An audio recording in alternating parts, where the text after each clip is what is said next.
Saksi tidak melihat terdakwa Hasto Kristianto memberikan perintah kepada mantan penyidik KPK untuk melakukan penangkapan tim KPK terhadap Harun Masiku. VD fakta persidangan Arief Budi Raharjo nomor 9495. 6. Bahwa terdakwa tidak pernah memerintahkan Kusnadi untuk menenggelamkan telepon genggam miliknya, di mana instruksi tersebut dituduhkan sebagai antisipasi upaya paksa oleh penyidik KPK. Terdakwa sendiri hanya mengatakan, terdakwa sendiri hanya menggunakan telepon genggam yang selalu diberi nama Hasto Kristianto atau Hasto Kaharjo Disastro dan tidak pernah menggunakan nama lain. Dalam keterangannya sebagai saksi di persidangan ini, Saudara Kusnadi menyatakan bahwa telepon genggam Sri Rezeki Hastomo adalah HP kesekretariatan yang menggunakan nomor luar negeri dengan nama Sri Rezeki dibuat sendiri oleh saksi Kusnadi.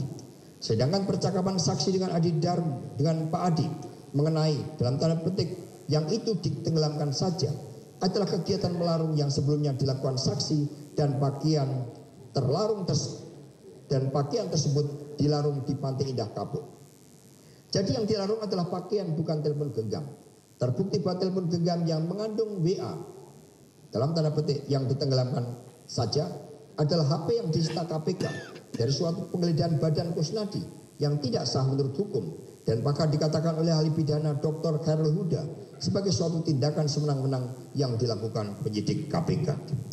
Tuduhan JPU berdasarkan daftar kontak HP Sri Rezeki dengan nama istri terdakwa lalu menjadi pembenar seolah-olah HP tersebut milik terdakwa. Saksi Kusnadi dan Cecep Hidayat tidak pernah mengenal terdakwa gunakan HP dengan nama Sri Rezeki. 7. Bahwa terdakwa tidak pernah berkomunikasi dengan teks WA dalam tanda petik pakai HP ini yang ditenggelamkan saja atau tanda petik tidak usah mikir sayang dan lain-lain. Berdasarkan keterangan saksi Kusnadi, komunikasi tersebut adalah antara dirinya dengan kepala sekretariat dan yang dimaksudkan dengan tidak usah mikir sayang terkait dengan baju saksi yang menurut Satgas seharusnya dibuang sebagai bentuk buang sial, tetapi oleh saksi Kusnadi belum dibuang karena pakaian tersebut lumayan. Terdakwa sendiri pada saat terjadinya komunikasi WA tersebut sedang memimpin acara peringatan hari lahir Bung Karno di DPP PD Perjuangan. Saksi Kusnadi sendiri ketika menuju PT IKA tidak memberitahu terdakwa. Saksi Kusnadi sendiri ketika menuju PIK tidak memberitahu terdakwa. Jadi kami koreksi. 8. Bahwa terdakwa tidak pernah menitipkan HP sebelum pemeriksaan pada tanggal 10 Juni 2024. Terdakwa dituduh berbohong tentang keberadaan telepon genggamnya. Di dalam persidangan ini, terdakwa dan penasihat hukum meminta penuntut umum untuk menghadirkan rekaman CCTV dan meminta hal tersebut sebagai barang bukti untuk ditunjukkan dalam persidangan ini. Namun hingga akhir pemeriksaan saksi-saksi fakta, rekaman CCTV tersebut tidak pernah ditunjukkan. 9. Dengan demikian sangat jelas bahwa surat tuntutan Dengan demikian sangat jelas bahwa surat tuntutan yang diajukan oleh penuntut umum ini tidak hanya penuh dengan kontradiksi, tetapi juga didasarkan pada logika yang tidak memiliki dasar yang kuat dalam substansi hukum. Tuntutan yang diajukan oleh penuntut umum tanpa dukungan bukti yang sah dan relevansi yang memadai hanya menunjukkan satu hal, bahwa tuntutan ini adalah konstruksi spekulatif yang jauh dari kebenaran. Penuntut umum tidak dapat dan tidak seharusnya mengandalkan logika semata dalam membangun sebuah tuntutan, apalagi tanpa adanya bukti yang jelas dan dapat dipertanggungjawabkan. Ini bukan hanya soal ketidakadilan yang terjadi dalam perkara ini. Hal ini menyangkut keutuhan dan keadilan dalam penerapan hukum itu sendiri. Oleh karena itu, tuntutan ini tidak dapat dianggap sebagai representasi dari keadilan yang sejati, melainkan sebagai upaya yang tidak layak untuk menutupi kelemahan dalam pembuktian yang sah. Majelis Hakim yang mulia, fakta-fakta persidangan yang berkaitan dengan tuduhan tindak pidana pelanggaran pasal 21 Undang-Undang Tipikor secara lengkap dan detail disampaikan dalam pledoi penasihat hukum kami. Namun dari 8 fakta persidangan di atas, terbukti terdakwa tidak pernah memerintahkan Harun Masiku untuk merendam handphonenya melalui Nur Hasan. Terdakwa juga terbukti tidak pernah memerintahkan Kusnadi untuk menenggelamkan handphone miliknya maupun handphone kesekretariatan. Handphone Sri Rezeki tersebut juga digunakan sekretariat untuk memerintahkan Kusnadi melakukan pembayaran saat kegiatan-kegiatan seperti wayangan. Perlu kami sampaikan kepada Yang Mulia Majelis Hakim bahwa di dalam surat dakwaan tidak jelas menunjukkan handphone mana yang ditenggelamkan kapan dan di mana lokasi penenggelaman handphone, serta apakah objek yang ditenggelamkan berisikan materi perkara ini. Penting diingat bahwa delik pasal 21 Undang-Undang Tipikor adalah delik material, sehingga akibat dari perbuatan yang dituduhkan harus dibuktikan pada saat persidangan. Tuduhan pelanggaran pasal 21 Undang-Undang Tipikor ini juga dilakukan dengan memperluas makna mencegah, merintangi atau menggagalkan. Diperluas maknanya secara ekstensif sehingga masuk pada segala perbuatan merusak, merintangi atau menggagalkan pada tahap penyelidikan. Dalam konteks hukum pidana, adanya prinsip lex scripta, hukum yang tertulis, dan lex certa, hukum yang jelas. Ada juga lex praevia, dianggap dibacakan. Majelis Hakim yang mulia, terhadap delik penyuapan, berdasarkan fakta-fakta persidangan ini maupun persidangan tahun 2020 sebagaimana terdapat pada putusan nomor 18 dan 28 tahun 2020 dapat disampaikan hal sebagai berikut. 1. Bahwa terdakwa tidak pernah menalangi dana operasional apapun dalam perkara Harun Masiku dan KPU. Dalam keterangan di persidangan ini, saksi Saiful Bahri menegaskan bahwa terkait dana operasional, perencanaan, penerimaan, penggunaan hingga pembagian uang tidak pernah dilaporkan ke terdakwa. Semua rencana suap dikreasi oleh Saiful Bahri dan Doni Tristikomah dengan dukungan Harun Masiku. Sedangkan seluruh sumber dana sebesar 1,25 miliar rupiah tersebut, termasuk dana operasional 400 juta, berasal dari Harun Masiku. 2. Bahwa terkait dengan dana talangan dari terdakwa, saudara Saiful Bahri sendiri mengakui keterangan tersebut sebagai bentuk kebohongan terhadap istrinya karena pulang terlambat sehingga menyebutkan seolah adanya dana talangan dari terdakwa. Menimbang bahwa Saiful Bahri tidak pernah ada ucapan langsung dan percakapan WA dengan terdakwa berkaitan dengan dana talangan tersebut. Perihal dana talangan ini sudah dijelaskan panjang lebar di bab 2 tentang rekayasa hukum. 3. Bahwa terdakwa tidak pernah memerintahkan Saiful Bahri untuk melakukan lobby-lobby ke KPU. Di dalam persidangan ini, kedudukan terdakwa adalah menjalankan proses secara legal berdasarkan hak konstitusional partai yang diputuskan berdasarkan rapat pleno DPP partai terkait judicial review ke MA, permohonan pelaksanaan putusan MA ke KPU, hingga permohonan fatwa Mahkamah Agung guna mengatasi beda tafsir antara KPU dan DPP PD Perjuangan. Dalam upaya proses legal tersebut, DPP PD Perjuangan termasuk terdakwa menugaskan saudara Doni Tristikomah melalui surat kuasa DPP partai dan tidak pernah menugaskan Saiful Bahri. 4. Bahwa keterlibatan Saiful Bahri berdasarkan keterangan saksi Doni Tristikomah karena Saiful Bahri menawarkan diri untuk membantu teknis seperti pengurusan fatwa MA. Dalam pertemuan antara terdakwa, Doni Tristikomah dan Saiful Bahri yang hanya terjadi sekali pada bulan September 2019, terdakwa tidak memberikan perintah ke Saiful Bahri, kecuali hanya perintah menjalankan penugasan partai. 5. Bahwa Saiful Bahri menjanjikan ke Doni Tristikomah untuk melakukan lobby-lobby ke KPU, sehingga Doni dapat menyiapkan langkah-langkah hukum untuk dipresentasikan ke KPU yang diatur pelaksanaannya oleh Saiful Bahri. 6. Bahwa berkaitan pertemuan di Grand Hyatt pada tanggal 13 Desember 2019 antara Saiful Bahri, Doni Tristikomah dan Harun Masiku telah disepakati tentang dana operasional sebesar 1,5 miliar rupiah yang seluruhnya akan disediakan oleh Harun Masiku. Pertemuan tersebut tanpa sepengetahuan terdakwa dan tidak pernah dilaporkan kepada terdakwa. 7. Bahwa untuk pertemuan di Grand Hyatt, ketika Saiful Bahri menyampaikan akan meminta dana dari Harun Masiku, Doni Tristikomah mengingatkan, kalau sekjen tahu, ngamuk loh. Namun dijawab oleh Saiful Bahri, enggak apa-apa, nanti tanggung jawab saya. Artinya Doni Tristikomah mengetahui bahwa terdakwa tidak pernah berurusan dengan dana. 8. Bahwa berdasarkan keterangan Saiful Bahri, pembagian tugas antara Doni Tristikomah dan Saiful Bahri serta dana operasional merupakan hasil diskusi mereka dan dianggap dibacakan. 9. Bahwa Saiful Bahri mengakui tidak ada permintaan khusus dari terdakwa kepada dirinya untuk menangani Harun Masiku. 10. Bahwa Saiful Bahri membenarkan keterangan dalam fakta persidangan pada tahun 2020 bahwa dana sebesar 400 juta berasal dari Kusnadi yang bersumber dari Harun Masiku. Total dana operasional 1,25 miliar seluruhnya berasal dari Harun Masiku dan kekurangan tersebut tidak pernah dirubah termasuk dalam persidangan ini. 11. Bahwa Saiful Bahri mendapatkan informasi adanya dana 400 juta dari terdakwa berdasarkan informasi dari Doni Tristikomah. Dalam keterangannya, Doni Tristikomah mengatakan bahwa pernyataan-pernyataan tersebut supaya Saiful Bahri segera datang ke pertemuan di Metropol karena kalau nama sekjen disebut, Saiful akan segera datang. 12. Bahwa menurut Saiful Bahri, Dana operasional tahap pertama sekitar 400 juta berasal dari Harun Masiku yang diterimanya secara bertahap pada tanggal 16 Desember 2019 melalui Doni Tristikomah yang meminta dana tersebut dari Kusnadi, dan Kusnadi menerima titipan tas hitam dari Harun Masiku pada pertengahan 2019. 13 dianggap dibacakan. Berkaitan dengan sumber dana operasional pertama, itu dianggap dibacakan. Berkaitan pelaporan kesepakatan nominal dana operasional dianggap dibacakan.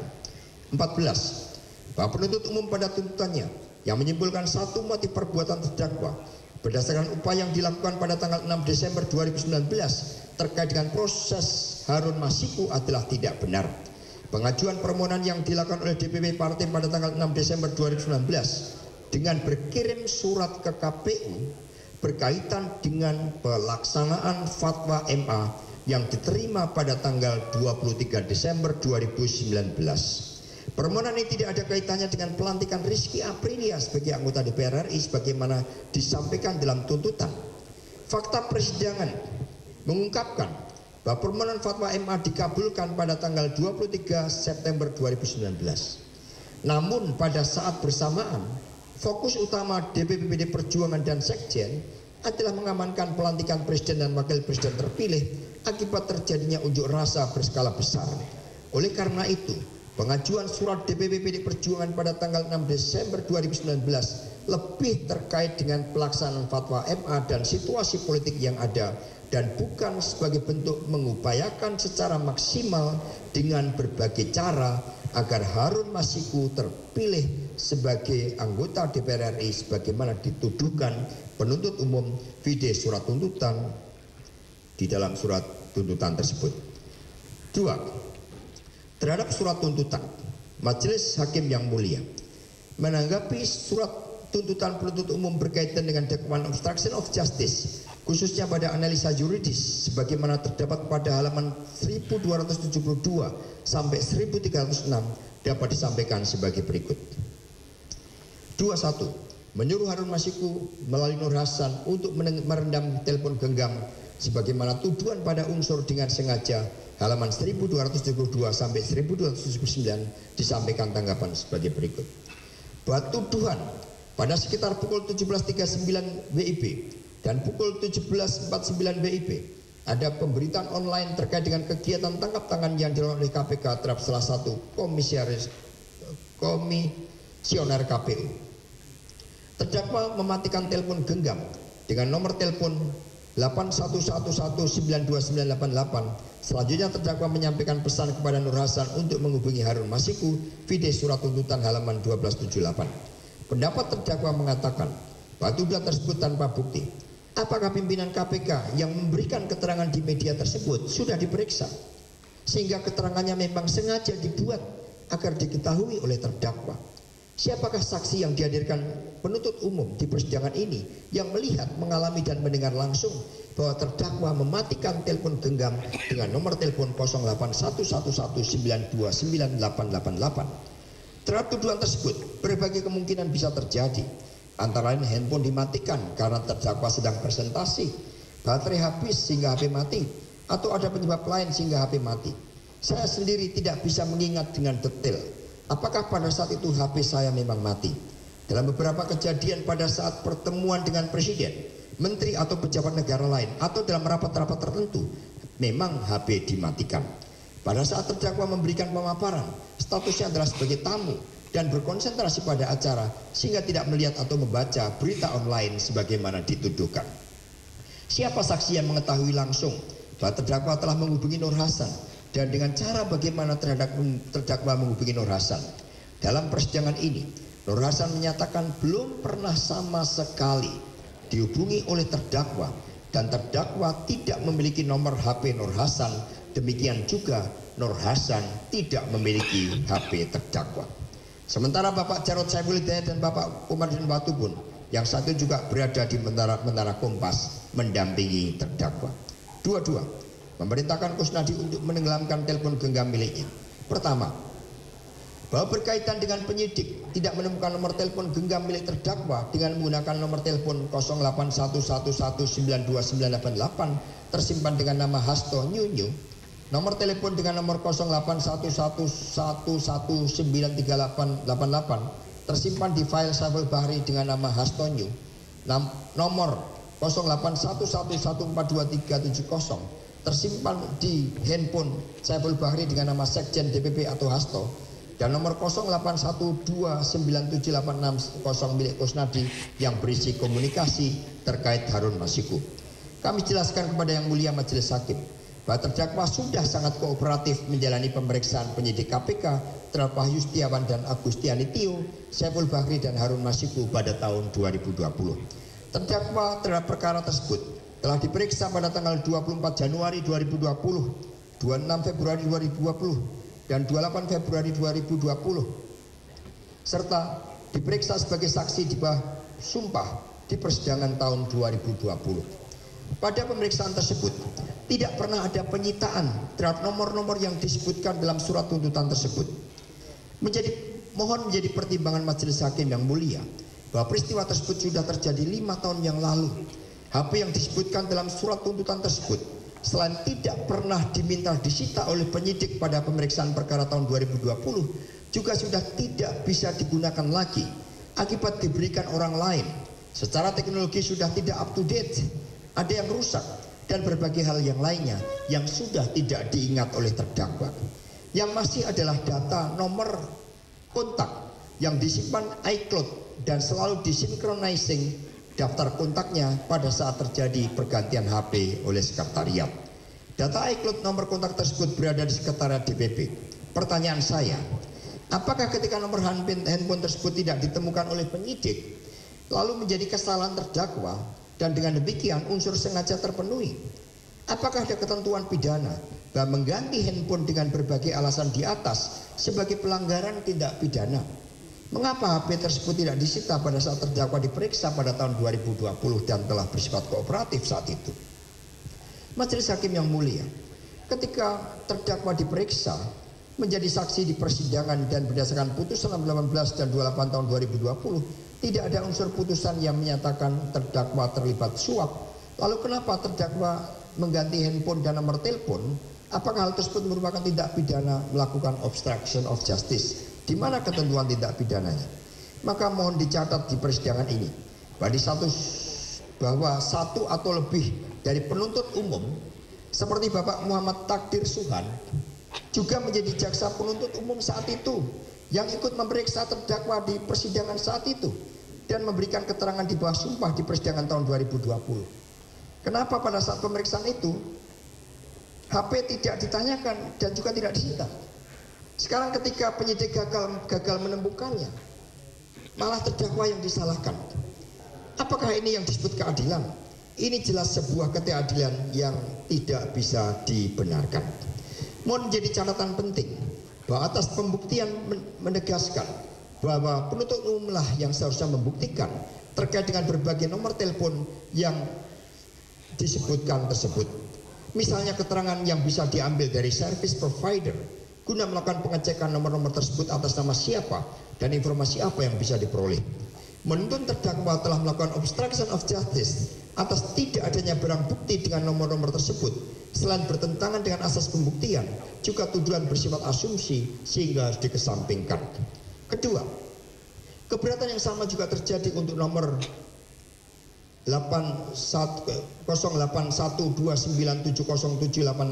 milik Kusnadi yang dituduhkan berisi komunikasi dan informasi terkait Harun Masiku.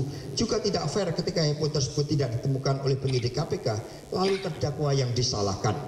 Rentang waktu antara tahun 2020 sampai dengan tahun 2025 sangatlah lama dan tidak ada bukti atau keterangan saksi-saksi bahwa handphone tersebut dihilangkan pada 6 Juni 2025 di Pantai Indah Kapuk.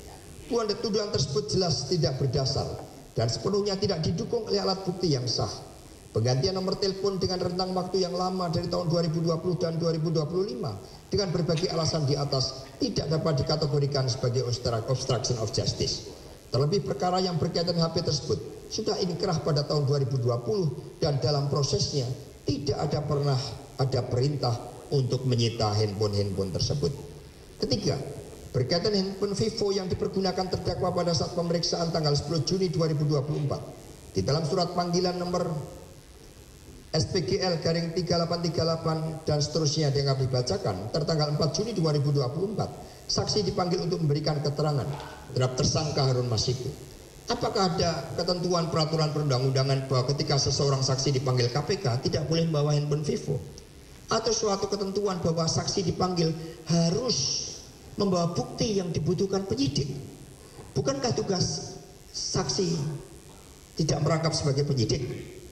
Majelis Hakim yang mulia, dalam 3 penjelasan di atas, kesimpulan penuntut umum bahwa terdakwa telah secara nyata mengetahui dan mengendaki willens and weten bahwa Harun Masiku merupakan tersangka yang dicari KPK dan sedang dilakukan penyidikan, serta terdakwa mengendaki agar penyidikan dalam perkara Harun Masiku tidak dapat berjalan lancar sebagai pembunuhan unsur-unsur dengan sengaja tidak terbukti. Mohon menjadi pertimbangan Majelis Hakim yang mulia bahwa di persidangan ini kesaksian di bawah sumpah Arif Budi Raharjo menyatakan bahwa koordinat Harun Masiku sudah diketahui oleh KPK. Pertanyaannya, kenapa tidak ditangkap? Dari keterangan tersebut membuktikan bahwa yang menyebabkan Harun Masiku tidak ditangkap bukan akibat dihalang-halangi oleh terdakwa ataupun akibat nomor-nomor handphone tersebut tidak ada, namun karena Harun Masiku yang koordinatnya sudah diketahui tersebut tidak ditangkap oleh KPK. 23. Unsur-unsur mencegah, merintangi atau menggagalkan secara langsung atau tidak langsung penyidikan, penuntutan, dan pemeriksaan di sidang pengadilan sebagaimana terdapat di surat tuntutan halaman 1282 sampai 1304 dapat disampaikan hal sebagai berikut. Bahwa berdasarkan keterangan ahli pidana Dr. Khairul Huda, pasal 21 Undang-Undang Tipikor merupakan delik material sesuai asas lex scripta, bahwa ketentuan pidana harus didasarkan pada apa yang tertulis dalam undang-undang sehingga tidak bisa ditafsirkan meliputi hal yang lain. Dengan menjadikan delik material, maka dengan adanya perbuatan mencegah, merintangi atau menggagalkan proses penyidikan, penuntutan, dan pemeriksaan di sidang pengadilan, maka suatu perkara gagal dibawa ke pengadilan. Berdasarkan penjelasan ahli tersebut, maka terhadap tuduhan obstruction of justice, penuntut umum harus membuktikan terlebih dahulu telepon genggam mana yang direndam, dan dari fakta-fakta persidangan ini tidak pernah terbukti adanya telepon genggam yang direndam. Bahkan telepon yang dituduhkan direndam tersebut berada di bawah penyitaan KPK, yakni HP Sri Rezeki milik Sekretariat DPP Perjuangan dan HP Gara Baskara. Di mana telepon genggam tersebut direndam dan apakah telepon genggam tersebut berhubungan dengan Harun Masiku, juga tidak ada fakta-fakta persidangan yang membuktikan. 231. Menyuruh Harun Masiku melalui Nur Hasan untuk merendam telepon genggam terdakwa memberi tanggapan sebagai berikut. A. Bahwa tidak ada korelasi antara pemberitaan di media online tentang pernyataan pimpinan KPK yang mengumumkan kegiatan tangkap tangan terhadap komisioner KPU dengan terdakwa yang menyebabkan terdakwa menghubungi Harun Masiku melalui Nur Hasan untuk merendam telepon genggam karena tidak adanya alat bukti dan keterangan saksi di persidangan ini sebagaimana dijelaskan dalam fakta-fakta persidangan ini pada bab 3 fakta persidangan dalam pledoi ini. B. Bahwa terdakwa pada saat pemberitaan media online tersebut sedang pemaparan materi Rakernas PD Perjuangan bersama dengan Bapak Jarod Saiful Hidayat dan Bapak Komarudin Batubun dengan seluruh Pemret Kompas Group di Menara Kompas hingga pukul 19.30 atau sekitar 20 WIB. C. Bahwa dugaan Nur Hasan dan Harun Masiku berada di PT IKA tidak pernah didukung oleh adanya alat bukti, mengingat komunikasi dalam rekaman hasil sadapan KPK tidak pernah menyebutkan lokasi PT IKA, tetapi hanya lokasi Cut Mutia, pom bensin, dan DPP. D.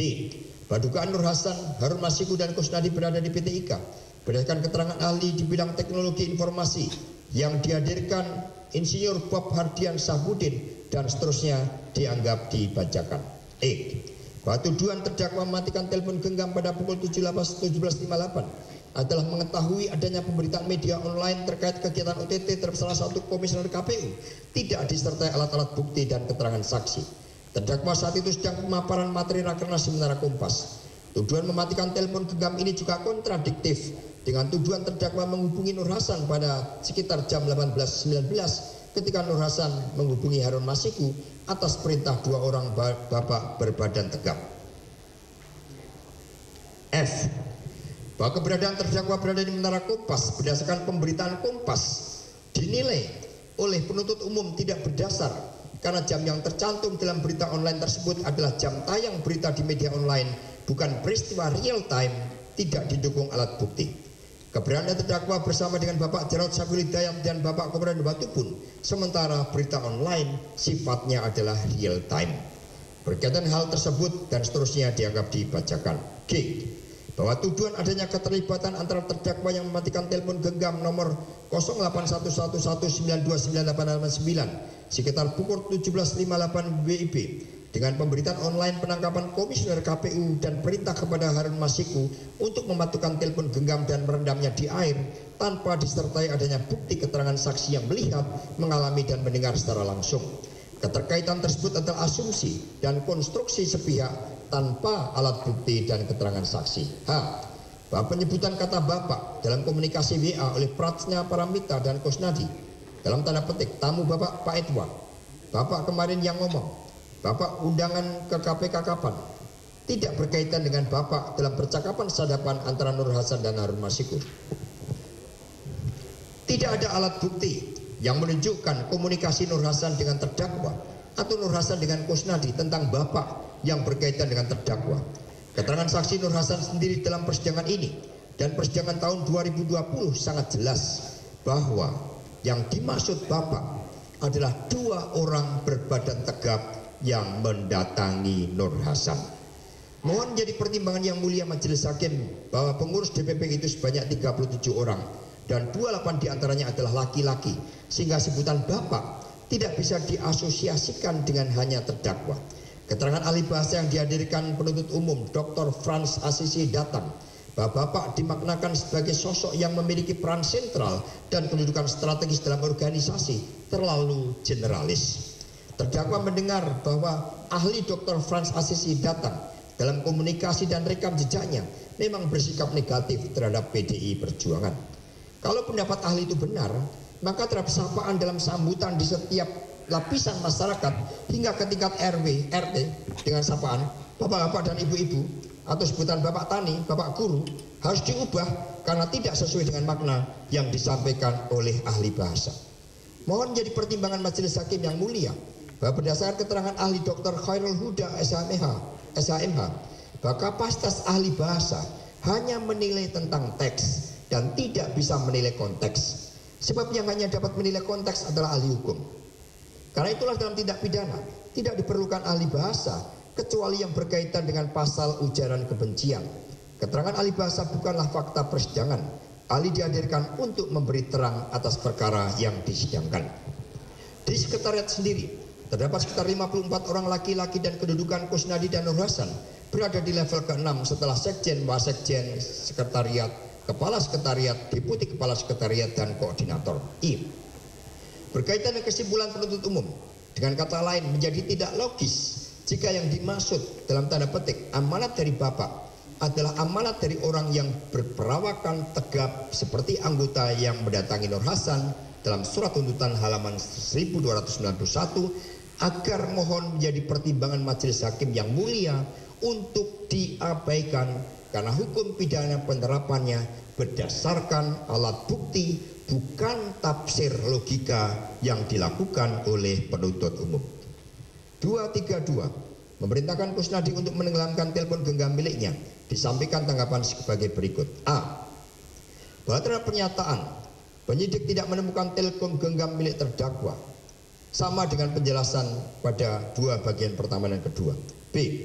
Bahwa bantahan penuntut umum yang mengatakan telepon genggam nomor 44741374259 yang tersimpan dengan nama Rezeki 3.0 adalah milik terdakwa dan bukan milik sekretariat DPP PD Perjuangan sebagaimana keterangan saksi Kusnadi dan terdakwa dengan bukti adanya get kontak dengan nama Mama 1, Mama 2, nama istri terdakwa dan lain-lain sangatlah tidak berdasar.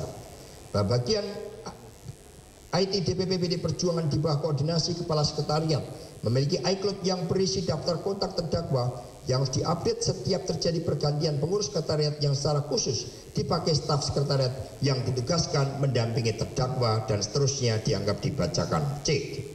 Terhadap kesimpulan penuntut umum berdasarkan keterangan ahli bahasa Dr. Frans Assisi datang bahwa yang dimaksud HP ini saja dan dikaitkan dengan tanda petik yang itu ditenggelamkan saja menjadi tidak logis ketika Kusnadi menerangkan yang itu adalah pakaian di mana seorang sekjen mengurus pakaian yang dikenakan stafnya.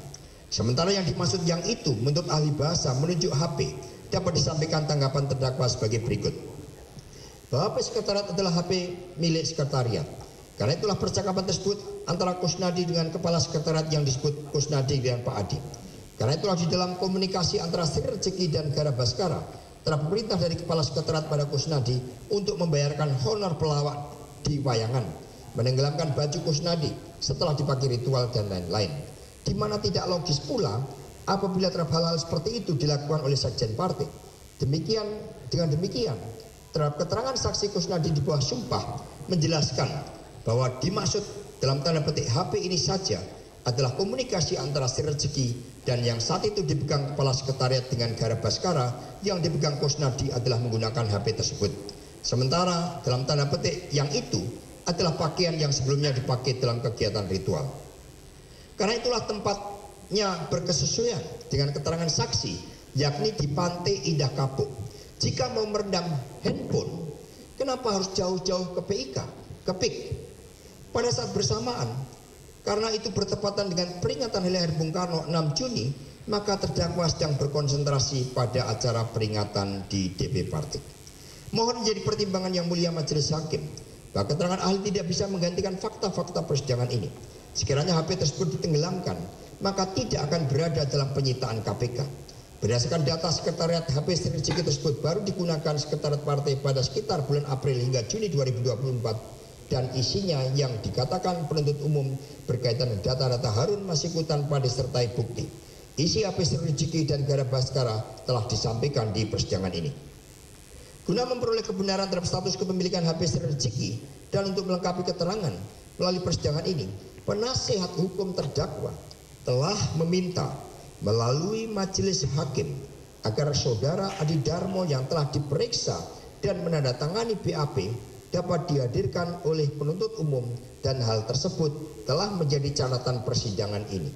Namun permintaan penasihat hukum tersebut tidak diindahkan, karena itulah menjadi jelas bahwa tidak dihadirkannya saksi Adi Darmo karena penuntut umum memiliki asumsi bahwa HP Sri Rezeki Hastomo adalah milik terdakwa.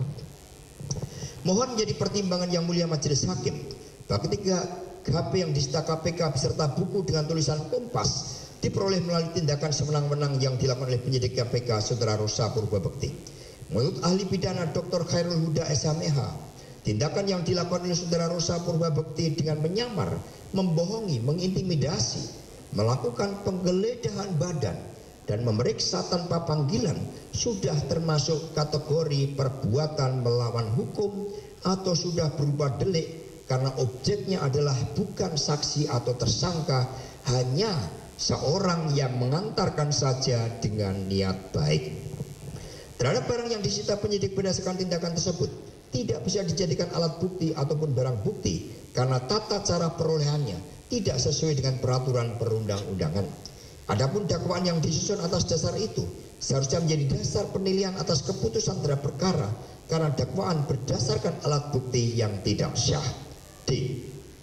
Bahwa di dalam surat tuntutan dinyatakan terhadap panggilan Hasto Kristianto pada tanggal 4 Juni 2024 untuk diperiksa sebagai saksi pada tanggal 10 Juni 2024, terdakwa melakukan langkah antisipasi dengan memerintahkan Kusnadi untuk menghilangkan bukti-bukti keterlibatan keberadaan Harun Masiku, salah satunya dengan menenggelamkan alat komunikasi yang pernah digunakan, sehingga sampai dengan saat ini penyidik KPK tidak pernah menemukan alat komunikasi berupa telepon genggam yang digunakan oleh terdakwa nomor 081119298889 tersimpan dengan nama Hasto Nyunyu di dalam kontak Saiful Bahri, nomor 081111938888 tersimpan dalam kontak Saiful Bahri dengan nama Hasto Nyu, nomor 0811423770 tersimpan dengan nama Sekjen DPP atau Mas Hasto, dan nomor 081119298888 maupun milik Kusnadi dengan nomor 081219707860 yang berisi komunikasi dan informasi terkait Harun Masiku.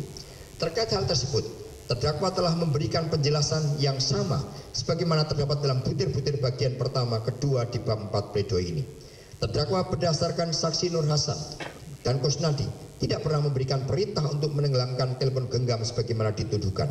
Terkait keberadaan Harun Masiku sendiri sudah diketahui KPK, hanya tidak dilakukan penangkapan. Inilah yang semakin menunjukkan bukti kriminalisasi terhadap terdakwa. Berkaitan dengan tuntutan bahwa terdapat alasan tertentu yang menyebabkan saksi Kusnadi dan Nur Hasan memberikan keterangan yang tidak sebenarnya, yakni adanya ketidakbebasan saksi di dalam memberikan keterangan karena berstatus sebagai ajudan dan pegawai pada kantor DPP, sehingga keterangannya harus dikesampingkan. Vide surat tuntutan halaman 1303. Sangatlah tidak beralasan. Kedua saksi dihadirkan dalam persidangan ini oleh penuntut umum dan juga pada persidangan tahun 2020. Keterangan kedua saksi Kusnadi dan Nur Hasan telah menjadi fakta persidangan. Kedua saksi juga telah disumpah. Pernyataan penuntut umum bahwa kedua saksi tidak memberikan keterangan yang sebenarnya sama saja dengan tidak mempercayai persidangan ini dan persidangan pada tahun 2020 dengan putusan yang sudah inkrah. Melalui persidangan ini pula penasihat hukum terdakwa sudah mengusulkan kepada penuntut umum untuk menghadirkan saudara Adi Darmo, Kepala Sekretariat DPPD Perjuangan yang juga sudah di BAP. Tetapi penuntut umum tidak menghadirkannya sebagai saksi dikarenakan sudah memiliki konstruksi hukum sendiri. Mohon menjadi pertimbangan majelis hakim yang mulia bahwa terhadap keterangan saksi di bawah sumpah dan keterangan tersebut oleh penuntut umum diragukan kebenarannya dan saksi tersebut dihadirkan oleh penuntut umum, maka hal tersebut sama saja dengan mempertanyakan kredibilitas persidangan ini. Sedangkan penilaian atas keterangan saksi menjadi kewenangan majelis hakim sepenuhnya. Ketidakpercayaan penuntut umum terhadap saksi-saksi tersebut semakin menunjukkan bahwa penuntut umum tidak memiliki bukti-bukti yang cukup sehingga mengambil kesimpulan berdasarkan asumsi, analisis dan logika, bukan atas alat-alat bukti dan fakta-fakta persidangan. 233 unsur terhadap tersangka ataupun terdakwa ataupun para saksi dalam perkara korupsi. Terhadap dakwaan bahwa terdakwa melalui Nur Hasan memerintahkan Harun Masiku untuk menunggu atau standby di kantor DPPD Perjuangan dengan tujuan agar keberadaannya tidak diketahui oleh petugas KPK supaya terhindar dari proses hukum di KPK. Vide surat tuntutan halaman 1304. Terdakwa memberikan tanggapan sebagai berikut. Informasi Harun Masiku berada atau menunggu di DPPD Perjuangan berasal dari hasil sadapan antara Harun Masiku dan Nur Hasan pada tanggal 8 Januari 2020. Dalam waktu 1 kali 24 jam, penyidik KPK dapat melakukan tindakan terkait dengan OTT.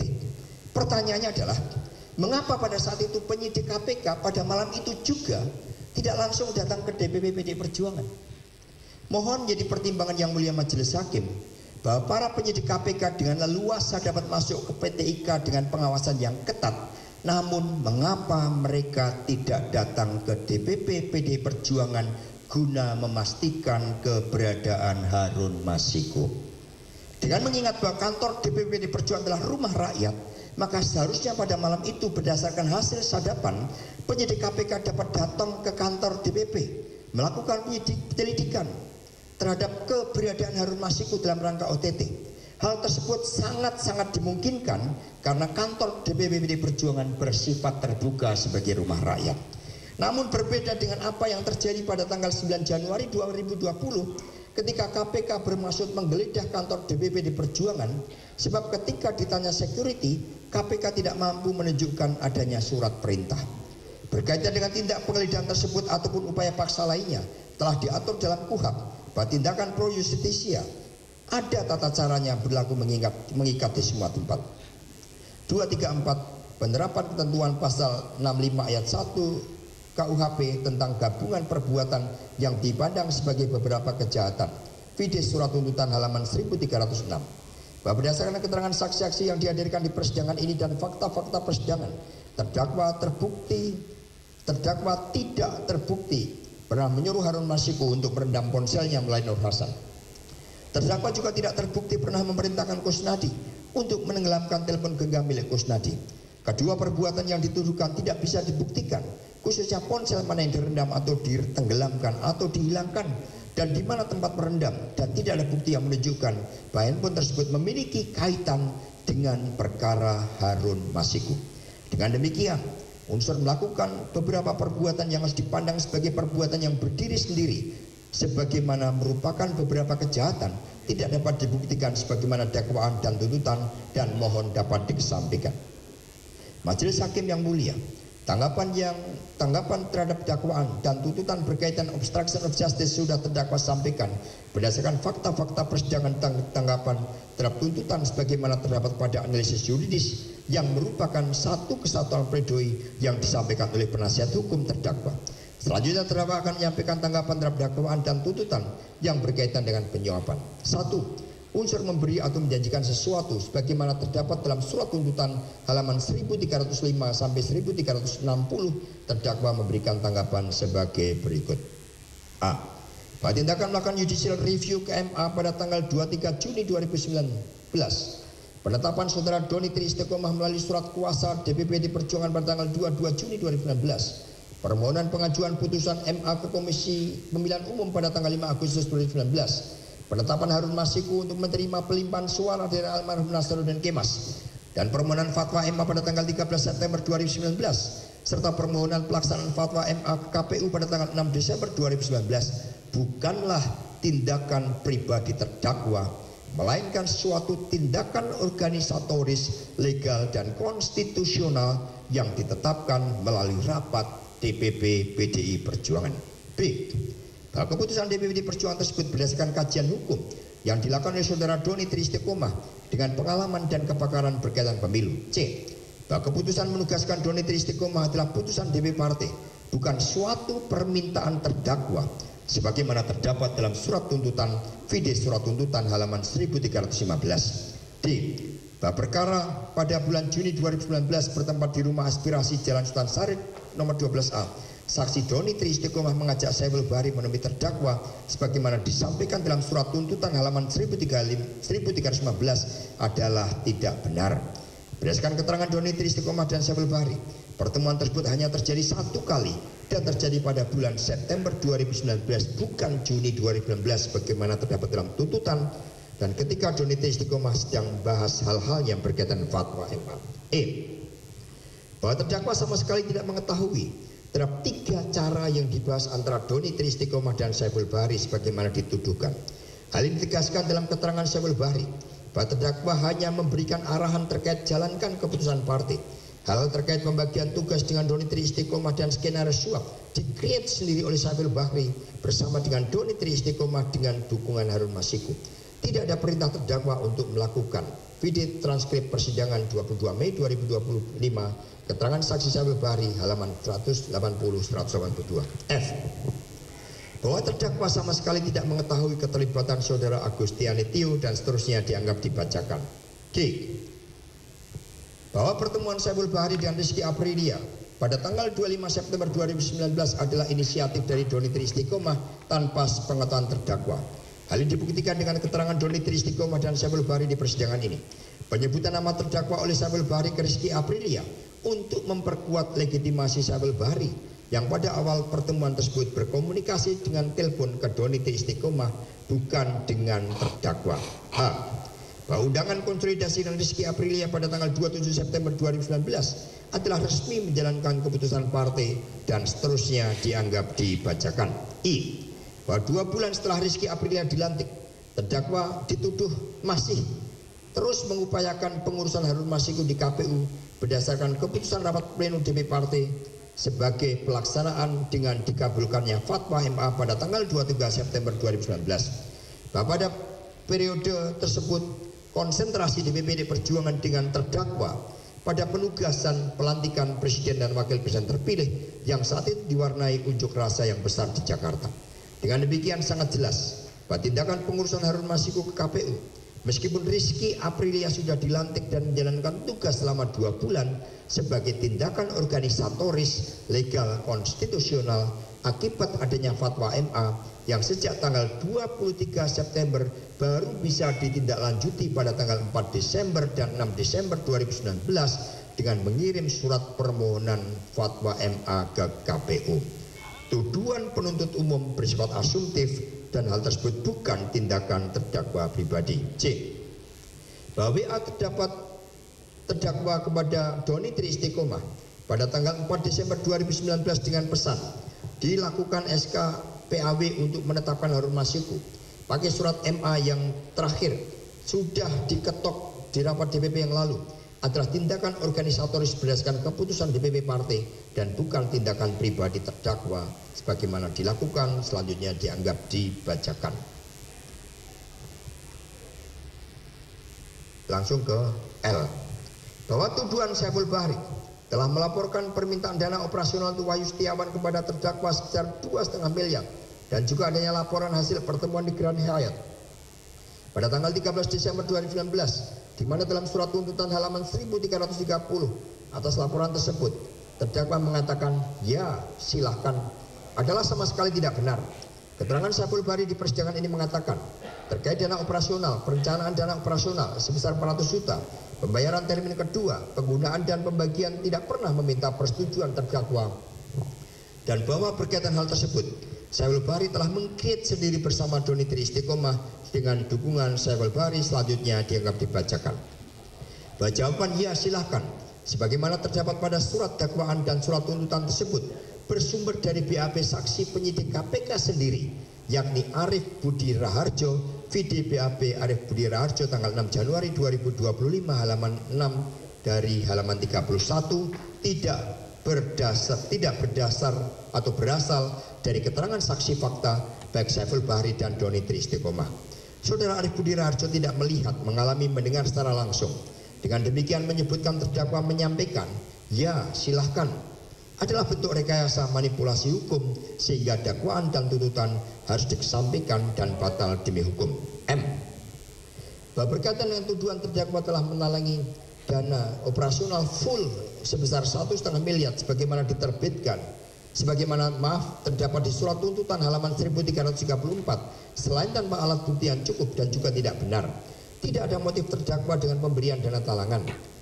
Suatu perbuatan pidana memerlukan adanya mens rea atau niat jahat dan actus reis atau tindakan faktual atas peristiwa pidana. Apa keuntungan terdakwa menalangi hal tersebut? Sementara ketika fatwa MA keluar pada tanggal 23 September 2019 atau 7 hari sebelum pelantikan anggota DPR RI, sekiranya ada kepentingan terdakwa, maka Harun Masiku langsung bisa diproses dan mempercepat permohonan pelaksanaan fatwa MA pada tanggal 24 September 2019. Apalagi sampai ada bentuk dana talangan baik 1,5 miliar atau 400 juta rupiah sebagai sebab tidak ada kepentingan atau keuntungan yang diperoleh terdakwa dengan menalangi dana tersebut. Selaku sekjen sangat memahami aspek-aspek tindak pidana korupsi dan telah memasukkan sikap anti korupsi dalam pelatihan kaderisasi partai. Dalam keterangannya terkait dana talangan, saksi Saiful Bahri menyatakan tidak ada ucapan langsung dari terdakwa. Informasi dana talangan dari screen capture yang diberikan penyidik KPK pada pemeriksaan tahun 2025. Dengan demikian, tidak ada perintah langsung ataupun tidak langsung dari terdakwa terkait dengan dana talangan tersebut. Tuduhan terdakwa dari penyidik KPK ini juga bersumber dari keterangan penyidik KPK sendiri ketika diperiksa sebagai saksi pada tanggal 6 Januari 2025. Dalam BAP Saudara Arief Budi Raharjo halaman 6 dari 31 paragraf 6 dikatakan, atas hal tersebut Hasto Kristianto mengatakan, ya silahkan, bila perlu saya menyanggupi untuk menalangi dana dulu agar urusan Harun Masiku cepat selesai. Mohon jadi pertimbangan yang serius yang mulia majelis hakim bahwa inilah bukti kriminalisasi terhadap terdakwa. Tidak ada bukti petunjuk dan keterangan saksi di persidangan ini berkaitan dengan pernyataan terdakwa tersebut. Semua dibuat berdasarkan asumsi dan keterangan dari penyidik internal KPK yang dihadirkan sebagai saksi. Saudara Arief Budi Raharjo tidak melihat, menjalin dan mendengar secara langsung, sehingga ketika keterangan manipulatif tersebut menjadi dasar dakwaan dan tuntutan, maka harus dikesampingkan dan batal demi hukum. Terkait dana talangan tersebut, keterangan saksi Doni Tri Istiqomah menyatakan, saksi tidak yakin apakah hal tersebut keterangan Saiful Bahri atau bukan. Namun saksi meyakini bahwa uang tersebut tetap berasal dari funder yang ditemui saksi, bukan dari terdakwa. Pak saksi menjelaskan dalam pertemuan dengan Van der Poel, saksi tidak pernah mendengarkan bahwa sumber uang berasal dari terdakwa vide keterangan saksi Doni Tri Istiqomah halaman 195. Sementara keterangan Saiful Bahri sendiri menegaskan bahwa penyebutan adanya dana talangan dari Hasto Kristianto hanyalah skenario dirinya yang berbohong kepada istrinya akibat pulang terlambat. Vide keterangan Saiful Bahri halaman 127. N. Bahwa berkaitan dengan WA terdakwa ke Saiful Bahri pada tanggal 16 Desember 2019 jam 19.27 berkaitan penghijauan. Bahwa dalam tuntutan chat WA tersebut dikaitkan dengan dana sebesar 400 juta yang diberikan dari Doni Tri Istiqomah kepada Saiful Bahri. Doni Tri Istiqomah sendiri dalam keterangannya menerima dana tersebut dari Kusnadi pada pertengahan Desember dalam bentuk tas ransel warna hitam. Sementara keterangan Saiful Bahri baik di persidangan ini maupun di persidangan sebagaimana terdapat pada putusan 18 dan 28 tahun 2020 dengan konsisten mengatakan bahwa seluruh dana sebesar 1,25 miliar rupiah dengan rincian 400 juta tahap pertama dan 890 juta tahap kedua yang diterima Saiful berasal dari Harun Masiku. Dengan demikian di dalam dakwaan dan tuntutan, penuntut umum telah mengaitkan dana penghijauan dan disalahartikan sebagai sumber suap dengan logika matematika. 600 juta kurangi 200 juta sama dengan 400 juta. Sekiranya WA terdakwa terkait dengan suap, maka teks WA seharusnya tadi ada 600, 400 digunakan untuk penghijauan. Keterangan saksi Saiful Bahri sendiri mengatakan bahwa benar saksi Saiful Bahri telah meminta proyek penghijauan kepada terdakwa karena saksi memiliki banyak kenalan vendor teman. O.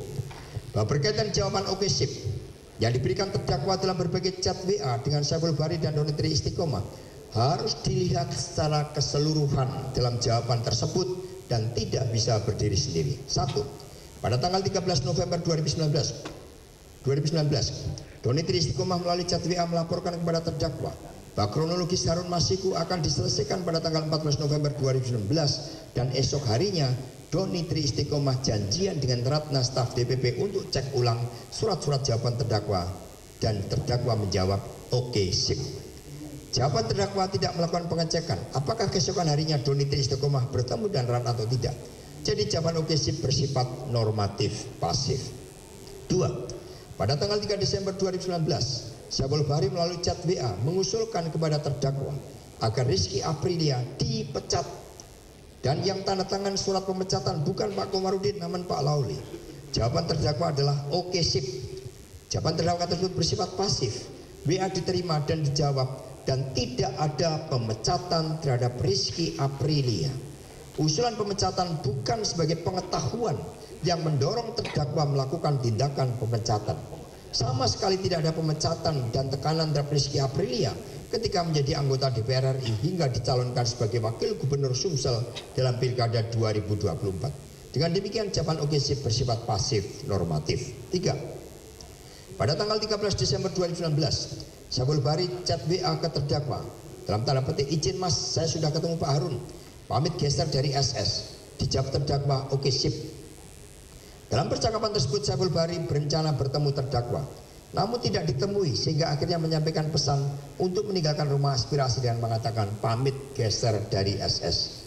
Setelah kejadian tersebut tidak ada komunikasi di mana terdakwa menanyakan kepada Saiful Bahri terkait pertemuannya dengan Harun Masiku. Dengan demikian jawaban oke sip bersifat pasif dan normatif. 4. Pada tanggal 23 Desember 2019 jam 19.27 Saiful Bahri menyampaikan pesan melalui chat WA ke terdakwa dalam tanda petik izin mas hari ini Pak Harun geser 850 dan dijawab oke sip adalah bersifat pasif dan normatif. Majelis Hakim yang mulia, dengan keseluruhan jawaban oke sip sebanyak 4 kali tersebut, maka jawaban oke sip tersebut adalah sebagai respon cepat WA sudah diterima yang oleh terdakwa dijadikan sebagai standar jawaban. Dengan demikian bersifat acknowledgement pasif dan informasi yang didapat tidak menjadi pengetahuan terdakwa untuk melakukan suatu tindakan. Meskipun Saiful Bahri mengusulkan pemecatan Rizky Aprilia, namun jawaban oke sip terdakwa tidak diikuti dengan pemecatan.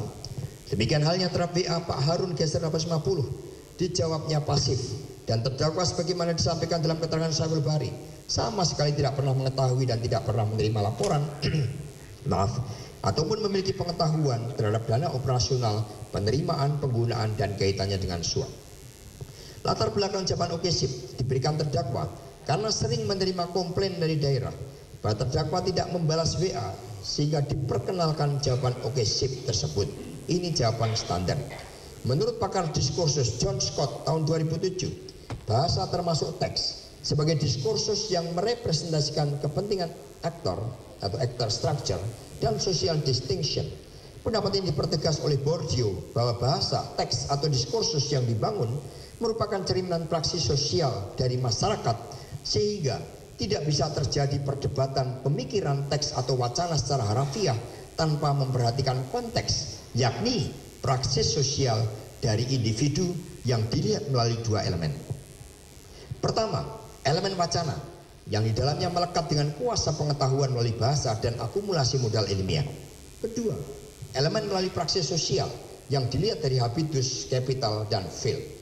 Dengan menggunakan pemikiran Bourdieu tersebut, kuasa pengetahuan terdakwa selaku sekjen partai adalah menyampaikan hal-hal strategis berkaitan dengan kebijakan negara yang diperjuangkan partai dan nampak dalam sikap politik dan jawaban terhadap berbagai persoalan bangsa dan negara dengan ruang lingkup dalam negeri dan internasional.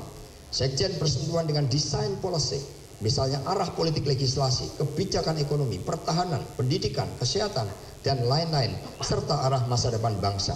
Berkaitan juga dengan anti korupsi, sekjen berbicara tentang policy dan program, tentang desain psikotes dan kaderisasi partai dan sistem pencegahan korupsi di internal partai.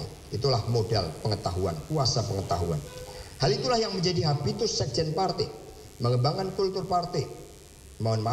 Hal itulah yang menjadi habitus sekjen partai, mengembangkan kultur partai yang demokratis, terbuka, dan menjadikan pelembagaan partai sebagai model organisasi sebagai partai modern yang berpijak pada kepribadian bangsa. Sedangkan capital berkaitan dengan seluruh sumber daya partai, termasuk pemikiran-pemikiran Bung Karno dan Ibu Megawati Soekarno Putri dalam dedikasinya bagi Indonesia dan dunia. Feel berkaitan dengan ruang lingkup tugas sekjen, tata kelola partai dari struktur paling dasar di akar rumput hingga nasional dengan jumlah pengurus aktif sekitar 1,25 juta kader. Feel ini juga berkaitan dengan diplomasi internasional di dalam memperjuangkan perdamaian dunia dengan pemikiran Bung Karno yang teorinya telah dikonstruksikan melalui disertasi Universitas Pertahanan Republik Indonesia. Praksis sosial terdakwa sebagai sekjen partai, maka wacana, capital, dan feel akan membentuk reputasi. Di dalam reputasi ada kredibilitas dan the moment of truth. Dengan peran sekjen partai dalam diskursus melalui bahasa dan teks tersebut, maka sekali lagi bahwa praksis sosial sekjen berkaitan dengan hal-hal strategis, bukan detail seperti perintah memberikan dana ke pelawak Kirun. Karena itulah tuduhan adanya dana talangan 400 juta. Selain tidak ada motif, juga tidak mengandung maksud kepentingan terdakwa, kecuali menjadi korban dari perencanaan suap yang dilakukan oleh Saiful Bahri, Doni Tri Istiqomah, dan Wahyu Setiawan tanpa sepengetahuan terdakwa, serta ambisi Harun Masiku yang ingin menjadi anggota DPR RI. Terbukti Harun Masiku sangat aktif melobi Ketua KPU Arief Budiman, dan terbukti Harun Masiku sangat aktif melobi Saiful Bahri yang menyarankan penggunaan uang, sebagaimana nampak dari keterangan Saiful Bahri. Adanya inisiatif saya, yakni Saiful Bahri, melakukan lobby-lobby dengan KPU dikarenakan dorongan saudara Harun Masiku yang secara aktif meminta tolong untuk disukseskan baik secara langsung maupun supporting dana VDB BAP Nurul Hudaini, penyidik KPK 3 Januari 2025. Dengan analisis dari pemikiran John Scott dan Pierre Bourdieu tersebut dapat memberi penjelasan bahwa diskursus dan praksis sosial terdakwa selaku sekjen partai menjadi habitus terhadap tiadanya perbuatan tercela dari terdakwa terkait pelanggaran hukum. P. Terhadap surat tuntutan halaman 1347, penuntut umum tidak menuliskan keterangan yang sebenarnya dari Saiful Bahri di persidangan ini. Di dalam percakapan antara Saiful Bahri dengan Agustiani Tio, bahwa yang dimaksudkan Saiful Bahri dengan mengatakan, dalam tanda petik, tadi Mas Hasto telepon lagi, bilang ke Wahyu, ini garansinya saya, ini perintah ibu. Jadi bagaimana caranya supaya ini terjadi? Adalah suatu bentuk kebohongan Saiful Bahri yang telah diakui dengan mengatasnamakan terdakwa untuk mendesak agar Agustiani Tio meminta Wahyu Setiawan untuk melobi komisioner KPU lainnya. Video keterangan Saiful Bahri halaman 136. Pada tanggal 6 Januari 2020 ini, Saiful Bahri sudah mendapatkan informasi bahwa permohonan fatwa MA ke KPU kemungkinan ditolak Karena itulah Saiful Bahri berbohong dengan mengatasnamakan terdakwa di telepon. Penggunaan nama sekjen oleh Saiful Bahri juga diakui oleh Doni Tri Istiqomah. Video keterangan Doni Tri Istiqomah halaman 170 dan Agustiani Trio Fredelina dalam keterangannya. Video keterangan Agustiani Tio halaman 153. Majelis Hakim yang mulia, berdasarkan tanggapan di atas yang disampaikan sesuai fakta-fakta persidangan ini, maka dapat disimpulkan sebagai berikut. 1. Bahwa terdakwa bertindak dalam kapasitas sebagai sekjen PD Perjuangan yang melakukan langkah-langkah organisatoris konstitusional dan bertindak hasil rapat DPP Partai. 2. Bahwa inisiatif penyuapan komisioner KPU dilakukan oleh Saiful Bahri bersama Doni Tri Istiqomah tanpa arahan atau instruksi, tanpa sepengetahuan dan tanpa persetujuan terdakwa. 3. Bahwa terdakwa terbukti tidak pernah memerintahkan Saiful Bahri untuk lobby-lobby ke KPU.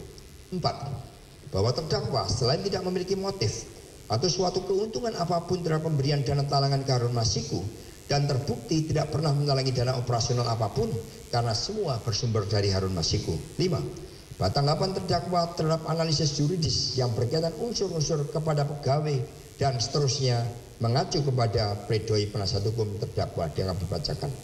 Majelis Hakim yang mulia, berbagai fakta persidangan beserta anomalinya dan tanggapan terdakwa atas surat tuntutan nomor 29-0106-24-07-2025 telah disampaikan secara langsung, runut dan terperinci.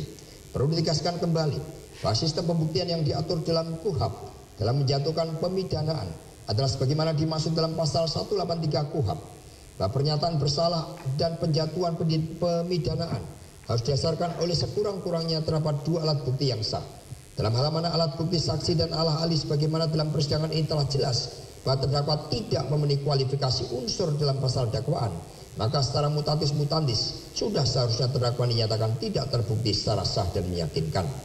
Mohon menjadi pertimbangan yang mulia Majelis Hakim bahwa perkara ini telah melalui suatu proses persidangan pada tahun 2020 dan telah diambil putusan pengadilan yang telah memiliki kekuatan hukum tetap, yakni melalui putusan nomor 18 dan 28 tahun 2020. Di dalam putusan tersebut sekali lagi, seluruh sumber dana suap berasal dari Harun Masiku dan sama sekali tidak terkait dengan terdakwa. Hal yang sama juga terdapat di fakta persidangan ini. Melalui keterangan Saiful Bahri dan Doni Tri Istiqomah, seluruh sumber dana suap berasal dari Harun Masiku sehingga terjadi persesuaian dengan putusan nomor 18 dan 28 tahun 2020. Penuntut umum dalam surat dakwaan tuntutannya hanya berdasarkan pada surat dakwaan yang bersumber dari BAPK Saiful Bahri yang dihadirkan kembali melalui saksi verbalisan yang disulap menjadi saksi fakta. Berbagai bentuk rekayasa hukum dan keterangan saksi fakta yang bersifat asumsi dan lahir dari konstruksi hukum yang dibuat saksi verbalisan yang tidak melihat, mengalami dan mendengar secara langsung harus dikesampingkan karena tidak sesuai dengan hukum acara pidana yang berkaitan dengan kualifikasi saksi dan tidak sesuai dengan makna putusan saksi alibi sebagaimana dimaksud dalam putusan MK nomor 65 tahun 2010. Ditinjau dari berbagai bukti petunjuk yang dipergunakan, perolehannya dilakukan dengan cara yang tidak sah sehingga tidak dapat digunakan sebagai dasar dalam analisis yuridis tuntutan pidana. Berdasarkan keseluruhan penjelasan di atas, maka cukup alasan menurut hemat terdakwa bagi yang mulia Majelis Hakim untuk tidak menerima berbagai urian penuntut umum dalam tuntutannya serta menolak tuntutan pidana. Pada saat bersamaan, terdapat cukup alasan untuk menyatakan berbagai bukti yang diajukan terdakwa dan penasihat hukum untuk diterima dan unsur-unsur dalam pasal dakwaan perintangan dan penyuapan tidak terpenuhi sehingga dakwaan tidak terbukti secara sah dan meyakinkan sehingga membebaskan terdakwa dari segala tuntutan. Terhadap adanya rekayasa hukum yang bertentangan dengan due process of law telah digambarkan pada bab 2 dan bab 4 ini yang berimplikasi serius terhadap surat dakwaan yang mengandung dakwaan sebagai hasil asumsi, penyimpangan hukum dan rekayasa hukum yang dilakukan penyidik KPK dengan menggunakan saksi-saksi dari internal KPK yang kemudian keterangannya dipergunakan membuat surat dakwaan.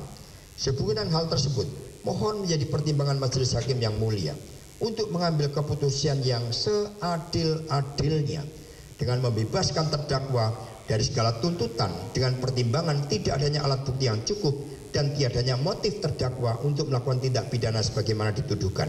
Terdakwa hanya digerakkan oleh dedikasi bagi bangsa dan negara melalui pengabdian di partai politik karena meyakini bahwa suatu bangsa akan maju. Salah satunya memerlukan syarat kehidupan politik yang sehat, demokratis, dengan menempatkan etika, moral, dan supremasi hukum, serta sistem meritokrasi yang akuntabel dan transparan. Agar kehidupan demokrasi sehat, maka partai politik harus berbenah diri, memperbaiki diri, dan melakukan pelembagaan partai agar fungsi-fungsi partai dapat berjalan sesuai dengan ideologi dan platform partai. Bab 5, penutup. Majelis Hakim yang mulia, terhadap apa yang saya sampaikan dalam pledoi ini merupakan upaya mencari kebenaran.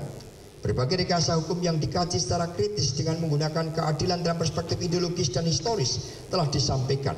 Demikian halnya fakta-fakta persidangan ini, yang pada prinsipnya ternyata sama dengan fakta-fakta persidangan sebagaimana terdapat putusan tindak pidana korupsi nomor 18/Pitsus/TPK/2020/PN Jakarta Pusat tertanggal 19 Mei 2020 dan putusan tindak pidana korupsi nomor 28 dan seterusnya dianggap dibacakan. Pledoi ini menjadi satu kesatuan yang tidak terpisahkan dengan pledoi yang telah dipersiapkan dan akan disampaikan oleh penasihat hukum terdakwa di persidangan ini. Dari pledoi tersebut terhadap tuduhan obstruction of justice, terdakwa tidak pernah terbukti menyuruh Harun Masiku untuk merendam ponselnya melalui Nur Hasan. Terdakwa juga tidak pernah terbukti memerintahkan Kusnadi untuk menenggelamkan telepon genggam miliknya. Sedangkan berkaitan penyuapan dapat disampaikan hal-hal sebagai berikut. Pertama, bahwa apa yang dilakukan terdakwa melakukan judicial review ke Mahkamah Agung dan seterusnya dianggap dibacakan. Hingga keempat, Majelis Hakim yang mulia, setiap tindak pidana melekat dengan adanya motif niat jahat ataupun suatu kehendak yang secara langsung ataupun tidak langsung menyebabkan pelanggaran hukum pidana. Seluruh tindakan yang dilakukan terdakwa KPU adalah tindakan organisatoris yang mengikuti prosedur hukum sesuai dengan hak konstitusional yang dimiliki setiap partai politik.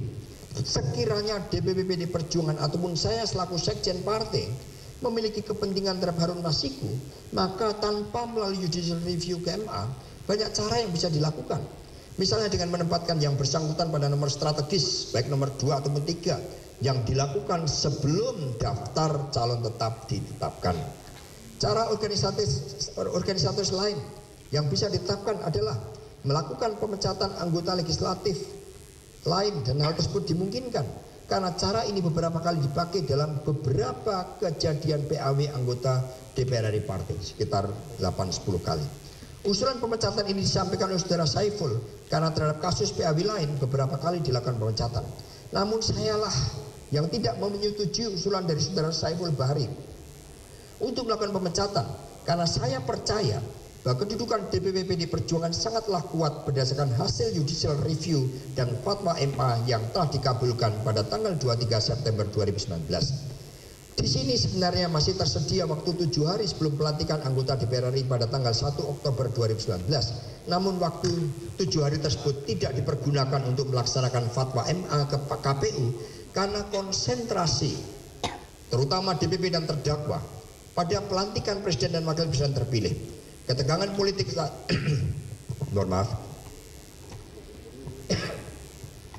Ketegangan politik saat itu sangat tinggi menjelang 20 Oktober 2019. Keterlambatan pelaksanaan fatwa MA ke KPU juga menunjukkan bahwa Harun Masiku bukan agenda utama yang menjadi perhatian utama partai. Terhadap konsentrasi DPP Perjuangan, saya selaku sekjen partai bertanggung jawab untuk mengamankan proses politik, yaitu pelantikan presiden dan wakil presiden tersebut, karena muncul gelombang unjuk rasa yang relatif besar dan mengancam stabilitas politik nasional. Pada saat itulah terjadi lobi-lobi aktif yang dilakukan oleh saudara Saiful Bahri dengan perencanaan bersama dengan saudara Doni Tristikomah. Pada saat bersamaan, saudara Wahyu Setiawan yang kewenangannya pada sosialisasi dan pendidikan pemilih secara sengaja memang menggunakan kesempatan tersebut dengan mengatakan, ayo mainkan. Majelis Hakim yang mulia, pernyataan saudara Wahyu Setiawan untuk ayo mainkan dan secara aktif menyampaikan kebutuhan dana operasional sebesar 1 miliar rupiah ternyata tidak sesuai dengan kewenangan yang dimilikinya. Keputusan KPU bersifat kolektif kolegial dan saudara Wahyu Setiawan di dalam rapat pleno KPU terbukti tidak pernah memperjuangkan apa yang menjadi kesepakatan yang dibuat oleh saudara Wahyu Setiawan dengan Saiful Bahri dan Agustiani Tio. Hal ini dibuktikan dengan keterangan Wahyu Setiawan bahwa pernyataan dirinya digebukin adalah kebohongan yang dibuat untuk menghindari tekanan Saiful Bahri. Dalam konteks ini, apa yang dilakukan oleh saudara Wahyu Setiawan selain tidak sesuai dengan kewenangannya, juga telah menjanjikan sesuatu dengan motif mencari keuntungan atas jabatan yang dimilikinya. Pada saat bersamaan, KPU juga tidak memiliki disiplin konstitusional, sehingga keputusan Judicial Review MA dan fatwa MA diabaikan oleh KPU. Meskipun KPU pada akhirnya menolak permohonan pelaksanaan fatwa MA dari DPP Perjuangan pada tanggal 7 Januari 2020, namun pada tanggal 8 Januari 2020, Saudara Wahyu Setiawan masih meminta dana sebesar 50 juta rupiah ke Saudari Agustiani Tio Fridelina yang berujung pada OTT KPK. Terhadap tindak pidana suap tersebut, Saudara Wahyu Setiawanlah yang paling bertanggung jawab dengan dibuktikan dengan pernyataan "ayo mainkan" dan masih tetap meminta dana operasional meskipun rapat pleno KPU telah menolak permohonan DPP PD Perjuangan. Dengan demikian, DPP PD Perjuangan, khususnya sayalah yang paling banyak dirugikan akibat perbuatan penyalahgunaan kewenangan yang dilakukan oleh Saudara Wahyu Setiawan. Karena itulah ditinjau dengan motif tindakan, tidak ada niatan jahat atau kehendak untuk melakukan tindak pidana suap yang dilakukan terdakwa. Sedangkan terhadap tuduhan obstruction of justice juga telah dibuktikan oleh keterangan saksi-saksi di persidangan bahwa terdakwa tidak memiliki motif selain mendukung seluruh proses penegakan hukum, meskipun pada awal pemeriksaan sebagai saksi pada tanggal 10 Juni 2024 telah menerima perlakuan sewenang-wenang dari penyidik KPK. Majelis Hakim yang mulia merenungkan seluruh peristiwa yang terjadi. Selain adanya kekurangan saya selaku Sekjen DPP Perjuangan karena tidak melakukan monitoring terhadap apa yang dilakukan Doni Tri Istiqomah, khususnya terhadap seluruh perencanaan suap dana operasional, penerimaan dan penggunaan dana operasional, di mana hal tersebut semuanya memang tidak pernah dilaporkan kepada saya yang sedang fokus pada Pilpres. Saya tidak melakukan monitoring penugasan secara detail terhadap pelaksanaan tugas Saudara Doni Tri Istiqomah yang kemudian melibatkan Saudara Samuel Bahri dalam pengurusan KPU juga tanpa sepengetahuan saya. Meskipun demikian, ketika kasus Harun Masiku ini diproses kembali, tidak bisa dipungkiri latar belakangnya yang terkait dengan sikap kritis saya yang saya sampaikan selaku Sekjen Partai. Latar belakang peristiwa politik ini sudah saya sampaikan di dalam eksepsi saya. Dan meskipun tidak diakui oleh jaksa penuntut umum dalam jawaban atas eksepsi, namun suasana kebatinan publik tetap tidak bisa dipungkiri. Begitu banyak suara civil society yang menyatakan bahwa proses hukum yang saya alami akibat sikap yang terlalu kritis terhadap putusan MK nomor 90 2023 dan pembelaan terhadap demokrasi, supremasi hukum dan keteguhan di dalam menjaga konstitusi dengan menolak perpanjangan masa jabatan presiden dan masa jabatan presiden 3 periode serta menjaga disiplin partai PDI Perjuangan dengan melakukan pemecatan terhadap Saudara Joko Widodo, Gibran Raka Buming Raka dan Bobi Nasution bersama dengan 24 anggota partai lainnya. Apapun resikonya, partai terus memimpin pergerakan rakyat. Partai digerakkan oleh ide dan cita-cita bagi kemerdekaan agar keadilan dan kemakmuran rakyat dapat diwujudkan. Di dalam PDI Perjuangan selalu menyala jiwa perjuangan. Dalam sejarahnya pula, ketika rejim otoriter berkuasa selama 32 tahun lamanya, PDI berperan penting sebagai suluh demokrasi. PDI Perjuangan menjadi harapan rakyat tertindas dan wahana bagi suara-suara kritis. PDI Perjuangan mencoba dihancurkan melalui dualisme kekuasaan dengan campur tangan negara.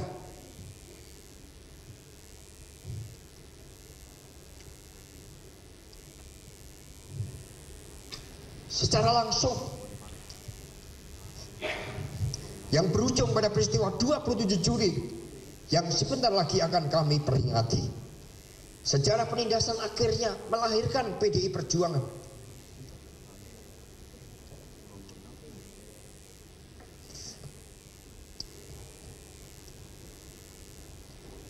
Partai ini selalu setia pada jalan demokrasi meskipun pada periode 2004 dan 2014 pragmatisme politik semakin menguat. Pada periode ini eksistensi partai sepertinya hanya mewujud apabila menjadi bagian dari pemerintahan. Dalam periode ini PDI Perjuangan terus melakukan konsolidasi ideologi, organisasi, kader dan sumber daya kepartean.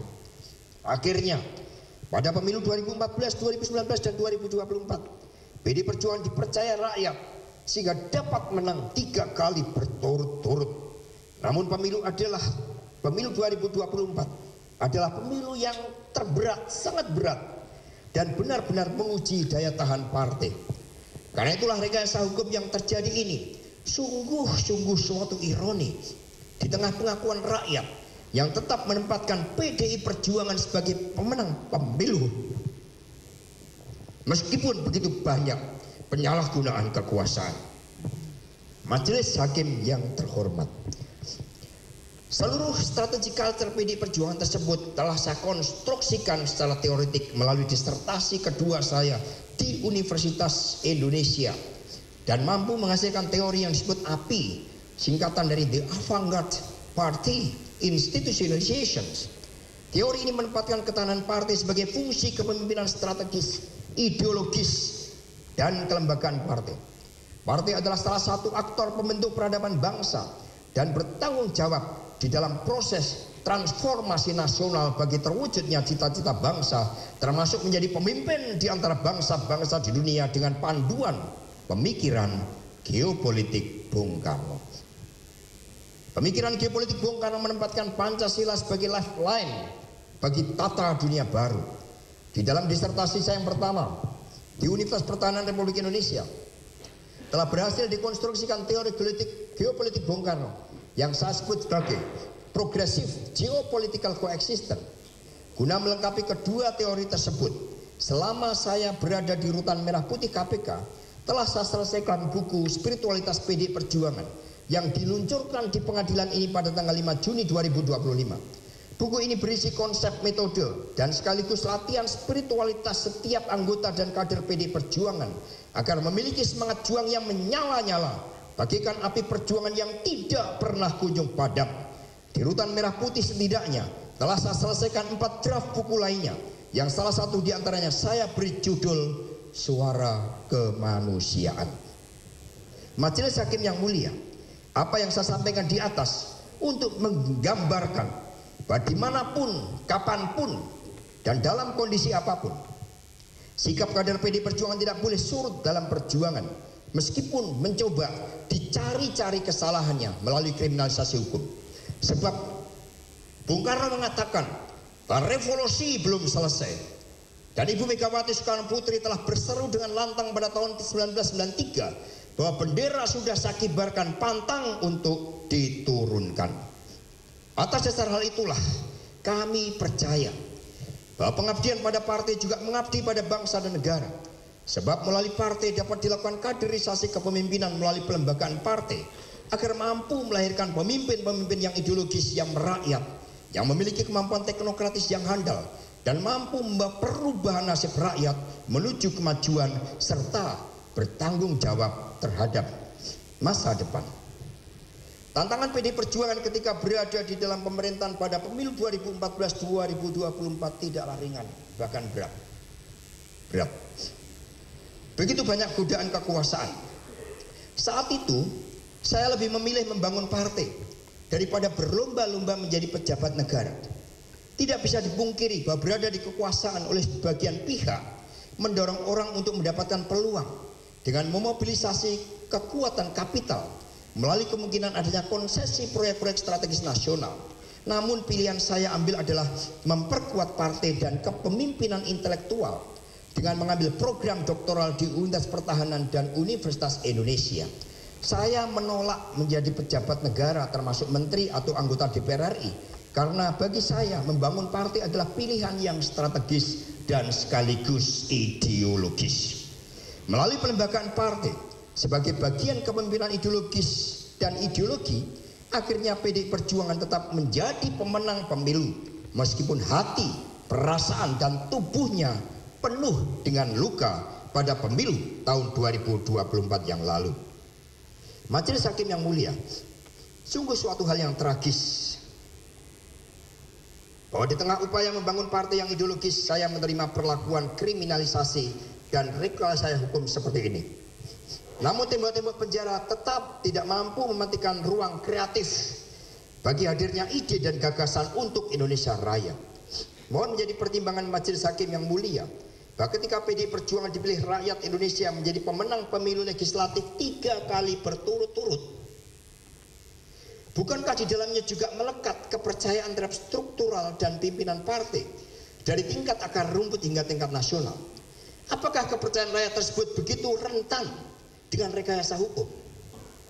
Sekiranya kami tidak mencintai republik ini, betapa mudahnya kami bergerak secara masif melawan berbagai bentuk ketidakadilan yang terjadi.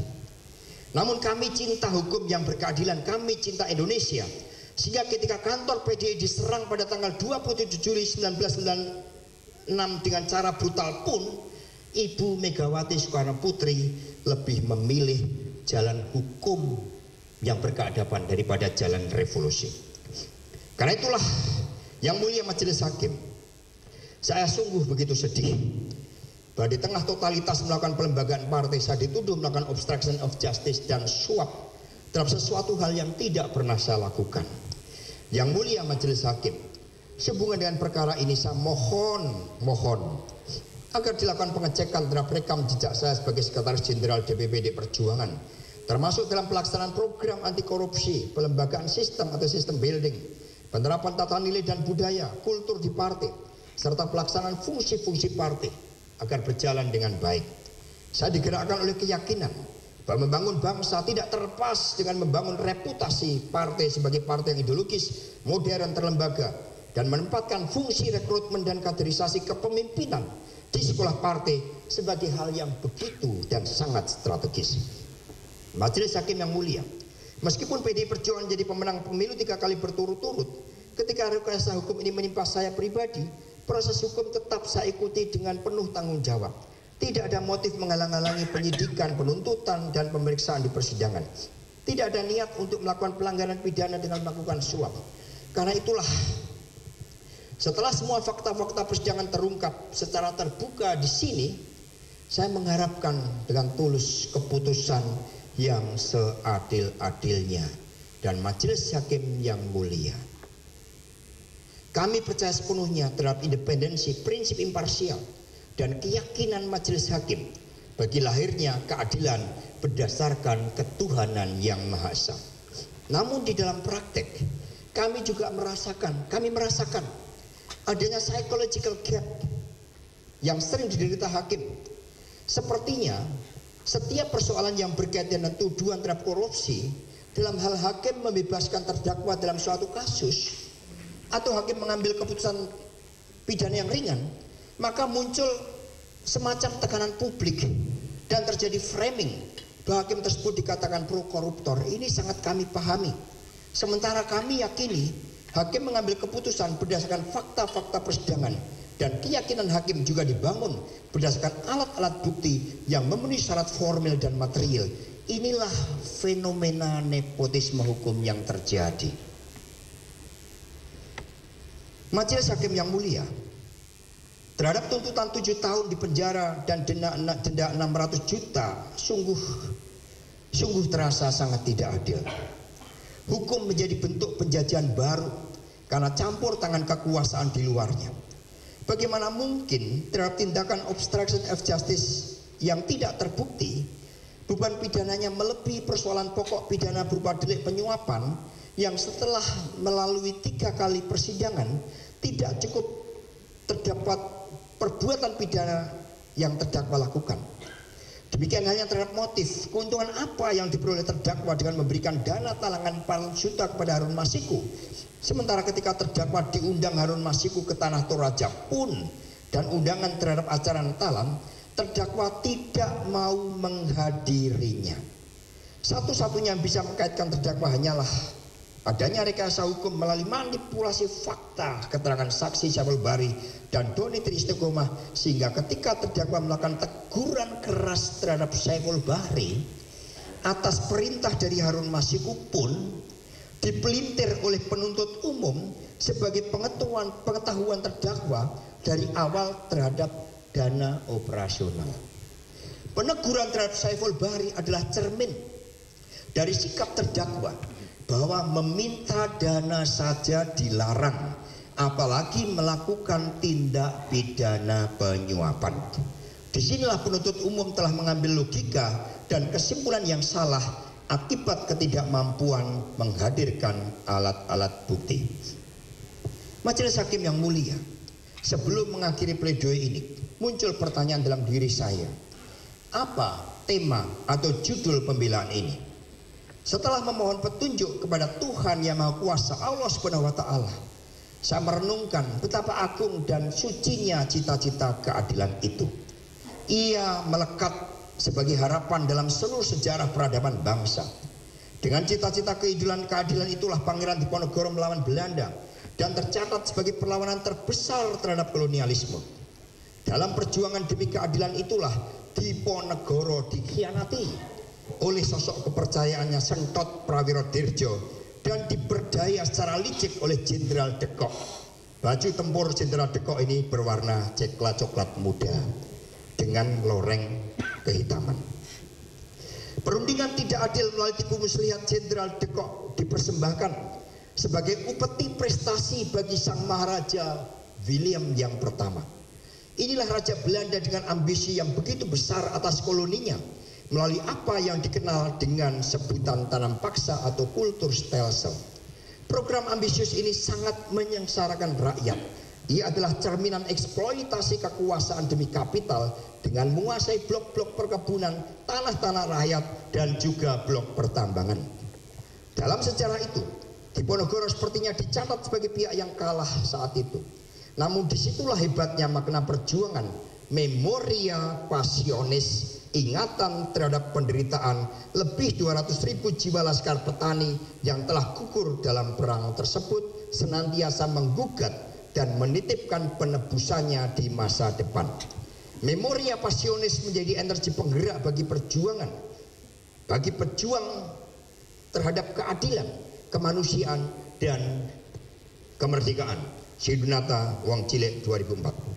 Sejarah akhirnya mencatat kekalahan Diponegoro.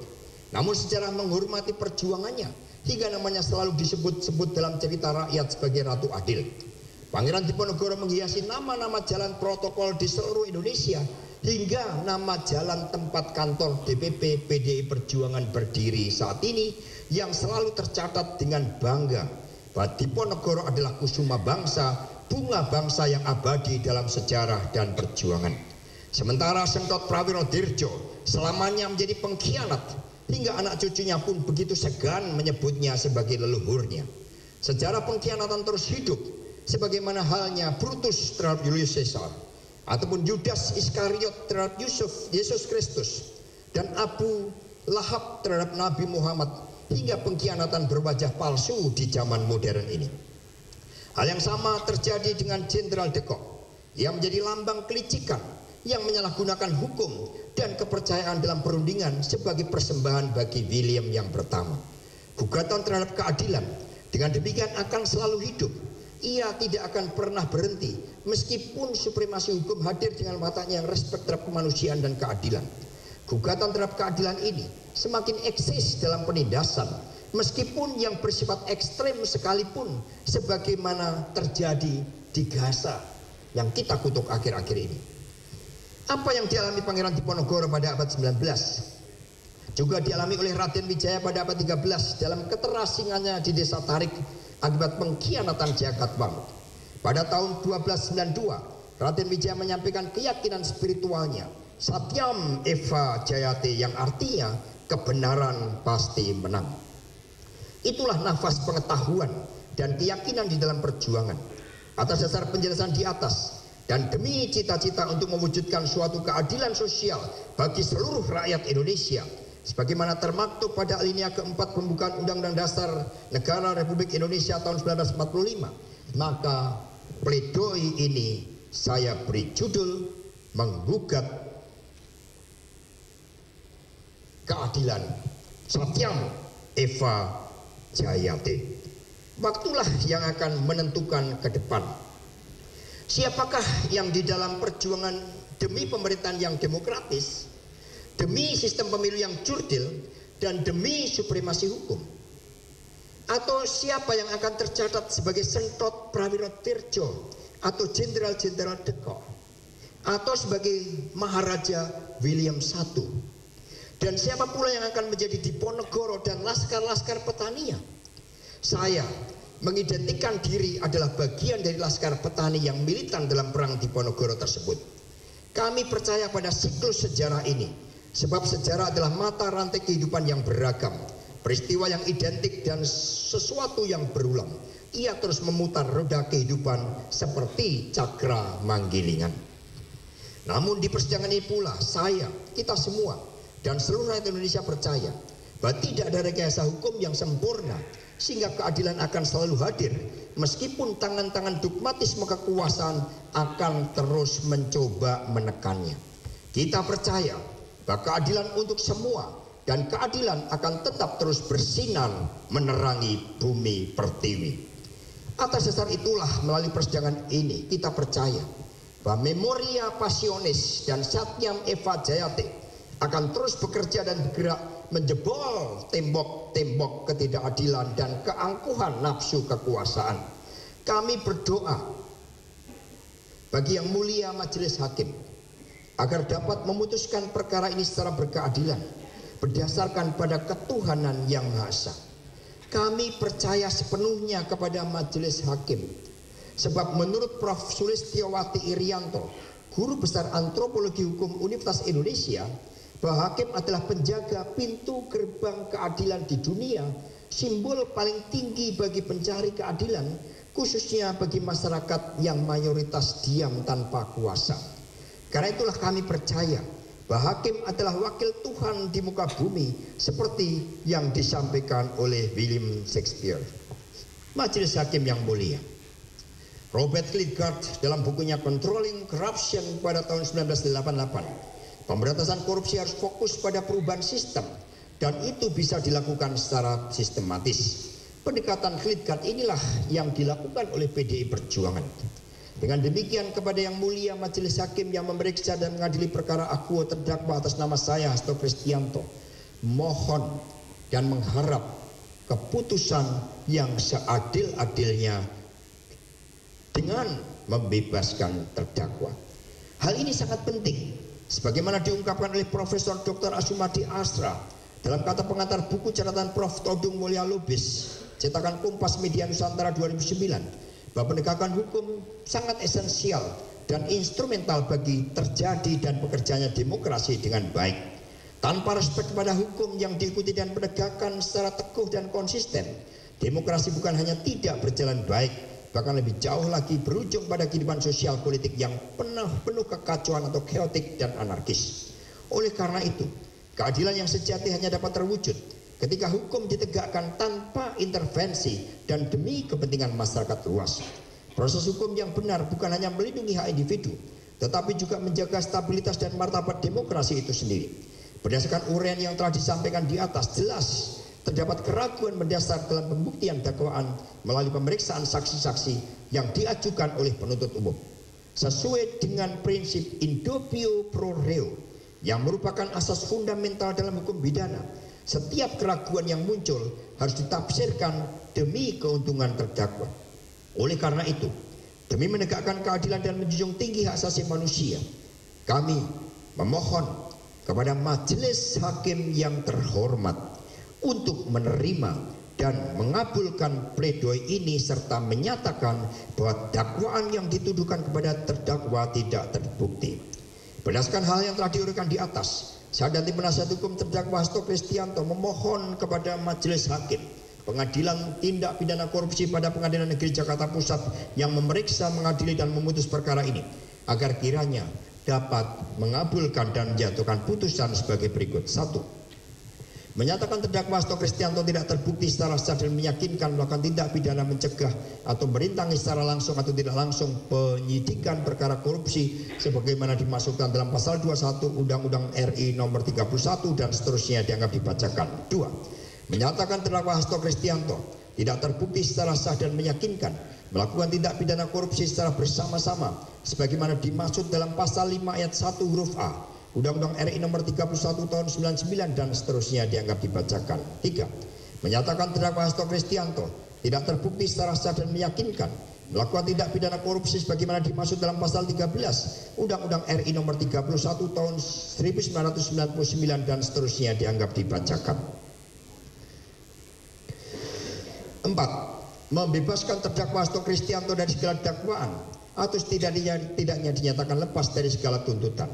Memerintahkan penuntut umum untuk mengeluarkan terdakwa Hasto Kristianto dari rumah tahanan Komisi Pemberantasan Korupsi setelah putusan ini dibacakan. Memulihkan nama baik dan hak terdakwa Hasto Kristianto dalam kemampuan, kedudukan, harkat dan martabatnya seperti semula. 5. Memerintahkan penuntut umum mengembalikan barang-barang milik terdakwa Hasto Kristianto berupa 1 buku warna hitam bertulis Kompas TV teman terpercaya milik DPP PD Perjuangan, 1 buku warna hitam bertulis Erika E156 personal notebook, 1 notebook warna merah putih bertuliskan PDI Perjuangan. 6. Membebaskan biaya perkara ini kepada terdakwa, atau apabila Yang Mulia Majelis Hakim yang memeriksa dan mengadili perkara ini berpendapat lain, maka kami tetap memohon kiranya putusan terhadap diri terdakwa yang seadil-adilnya. Majelis Hakim yang mulia, perkenankanlah atas masukan dan dari sahabat kami di Rutan Merah Putih, kami menyampaikan beberapa kutipan dari ayat-ayat suci dari Quran Al-Maidah ayat 8 berikut terjemahannya. Wahai orang-orang yang beriman, jadilah kamu sebagai penegak keadilan karena Allah menjadi saksi dengan adil. Dan janganlah kebencianmu terhadap suatu kaum mendorong kamu untuk berlaku tidak adil. Berlaku adillah karena adil itu lebih dekat dengan takwa. Dari Ghafur ayat 18 berikut terjemahannya. Orang-orang zalim tidak mempunyai teman yang setia seorang pun, dan tidak pula mempunyai seorang pemberi syafaat yang diterima syafaatnya. Dari Al-Maidah ayat 51 berikut terjemahannya. Sesungguhnya Allah tidak memberi petunjuk kepada orang-orang yang zalim. Dari hadits riwayat Bukhari nomor 1496, Muslim nomor 19. Dan berhati-hatilah terhadap doa orang yang terzalimi, karena tidak ada penghalang antara doanya dengan Allah. Yang disampaikan oleh Romo Sindunata dalam Alkitab Yohanes 13:2. Semasa Yesus dan murid-muridnya sedang makan malam, iblis sudah menimbulkan niat dalam hati Yudas anak Simon Iskariot untuk mengkhianati Yesus. Namun Yesus Kristus dalam Lukas 6:27-28 mengatakan, tetapi kepada kamu yang mendengarkan aku berkata kepadamu, kasihanilah musuhmu, berbuatlah baik kepada orang yang membenci kamu, mintalah berkat bagi orang yang mengutuk kamu, berdoalah bagi orang-orang yang mencari kamu. Demikian pledoi ini kami sampaikan dengan penuh harapan agar keadilan dapat ditegakkan dengan seadil-adilnya. Kami sungguh mengucapkan beribu-ribu terima kasih atas perhatian yang diberikan, dan kami berharap keputusan Yang Mulia Majelis Hakim dapat mengantarkan pada keadilan yang hakiki. Keadilan tidak akan pernah mati selama ada hati yang berani memperjuangkannya. Memoria Passionis Satyam Eva Jayate, pada akhirnya kebenaran akan menang. Hormat saya terdakwa Hasto Kristianto ditandatangani merdeka. Wassalamualaikum warahmatullahi wabarakatuh. Om Santi Santi Om, Namo Buddhaya. Terima kasih Yang Mulia.